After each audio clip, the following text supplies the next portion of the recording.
अगर मैं आपसे पूछूं सबसे ज्यादा रेसिज्म कहां पर होता है तो मोस्ट प्रोबेबली आपका जवाब होगा यूएसए या फिर यूरोप। लेकिन हाल फिलहाल में इंडियंस को साउथ कोरिया में रेसिज्म का काफी सामना करना पड़ रहा है, जहां इंडियंस को क्लब एंड बार्स में एंट्री नहीं दी जा रही, तो कोई उनके साथ बैठने को राजी नहीं है और साथ ही साथ कुछ लोग उनको क्रिमिनल की नजर से भी देख रहे हैं। अब इस टॉपिक रेसिज्म इन साउथ कोरिया के ऊपर पिछले एक महीने में यूट्यूब पर काफी वीडियोस भी बनाई गई, लेकिन उन वीडियोस में ये नहीं बताया गया कि साउथ कोरिया में क्या सिर्फ इंडियंस को ही हेट किया जाता है या एक्चुअल में कोई और रीजन है। ये है पीयूषा, जो कि साउथ कोरिया में पिछले 5 सालों से रह रही है, और जब इनसे रेसिज्म के बारे में पूछा गया तो इन्होंने बताया कि कुछ कोरियंस कहते हैं कि आप हमारे देश में क्यों आए, तो वहीं कुछ कोरियंस कहते हैं कि आप अपने देश में वापस चले जाओ। Some kind of hatred, isn't like why are you coming to my country, something like that. And some of my friends have been screamed at, go back to your country, something like that. वहीं अगर हम दूसरे incident की बात करें तो एक Korean ने एक इंडियन लड़की से ये कहा गले लगाकर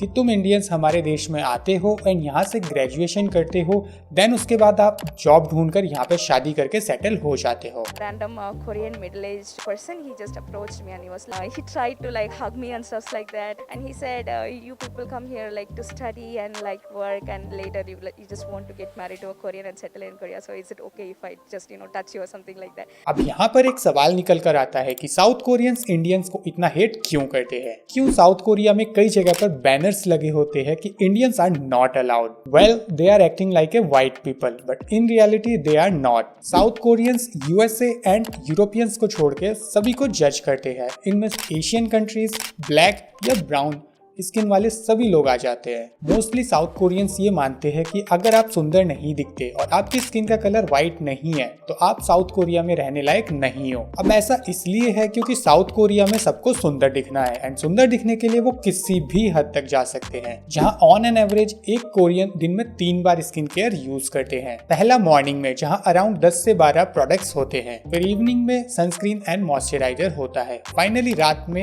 एक फेस मास्क यूज किया जाता है। और यही नहीं, 2020 में स्टैटिस्टिका ने एक सर्वे कंडक्ट करवाया जहां 19 to 29 एज की जो फीमेल कोरियंस होती है, अराउंड उनमें से 25% लड़कियों ने अपने फेस पर प्लास्टिक सर्जरी करवाया हुआ था। वहीं शॉकिंग बात यह है कि 11% वुमेन्स ने अपने फेस पे प्लास्टिक सर्जरी करवाया था जिनकी एज 60 या फिर 60 प्लस है। और कोरियन लोग व्हाइट दिखने में इतना ज्यादा बिलीव करते हैं कि ऑलिव यंग साउथ कोरिया का एक बहुत ही फेमस ब्यूटी प्रोडक्ट है एंड इनके स्टोर में आपको ब्राउन कलर का फाउंडेशन देखने को नहीं मिलेगा। वो इसलिए क्योंकि कोरियन लड़कियों को बर्थडे गिफ्ट में प्लास्टिक सर्जरी गिफ्ट की जाती है, तो वो लोग ब्राउन फाउंडेशन का क्या ही करेंगे। कोरियंस इस लेवल तक आर्टिफिशियल चीजें यूज करते हैं कि उन्हें हर चीजें नकली दिखाई देती है। That's not your real hair. Like they can't believe I have like red hair. वहीं जब एक कोरियन पेरेंट्स से पूछा गया कि क्या आप अपने बच्चों की शादी किसी फॉरेनर से करवा सकते हो, तो उन्होंने कहा इस टॉपिक के ऊपर मुझे बहुत ही ज्यादा सोचना पड़ेगा। वहीं अगर फॉरेनर व्हाइट हुआ तो मैं शादी करवा दूंगा, लेकिन अगर वो ब्लैक होता है तो मैं बिल्कुल नहीं करवाऊंगा।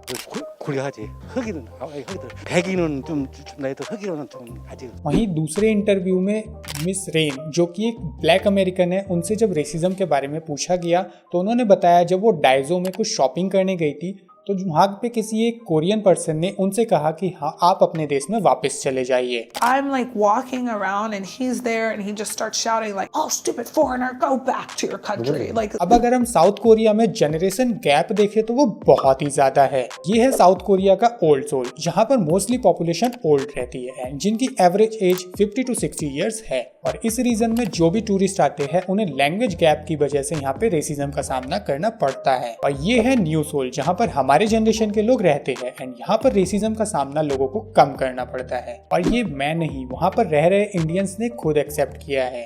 Experienced racism in Korea? No, nothing up to now. No. Everything No, is I fine. didn't. Okay. No. Good to hear that. Never shown me any racism so far. अब ये है बुसान, जहाँ पर लोग नॉर्मल दिखते हैं and वो लोग दिन में 3 बार मेकअप करने पर बिलीव नहीं करते और एक नॉर्मल सी जिंदगी जीते हैं और ना ही ज्यादा प्लास्टिक सर्जरी में बिलीव करते हैं। अब अगर मैं जेजू आइसलैंड की बात करूँ तो यहाँ पर आपको 0 रेसिज्म देखने को मिलेगा क्योंकि वहाँ टूरिस्ट की संख्या बहुत ज्यादा है, तो वहाँ के कोरियंस को आदत पड़ गई है टूरिस्टों को देखने की। लेकिन सियोल में इंडियंस के साथ साथ यूरोपियंस को भी काफी रेसिज्म का सामना करना पड़ता है। Experienced racism in Korea? I think yes. Experienced racism before? In Korea, I think maybe yes. अब ऐसा नहीं है कि रेसिज्म सिर्फ सिर्फ साउथ कोरिया में ही है एंड स्पेशली इंडियंस के साथ ही होता है। और रही बात क्लब्स में एंट्री की, तो इंडियंस के साथ साथ वहाँ पर फॉरेनर्स को भी एंट्री नहीं होती। When you go to club and they said no foreigner, and suddenly bodyguard said Yeah. no foreigner. Problem यहाँ है कि south Koreans Indians and foreigner को अपने कल्चर में ऐड नहीं करना चाहते, क्योंकि उन्हें लगता है इंडियंस लोग काफ़ी ज़्यादा पार्टी करते हैं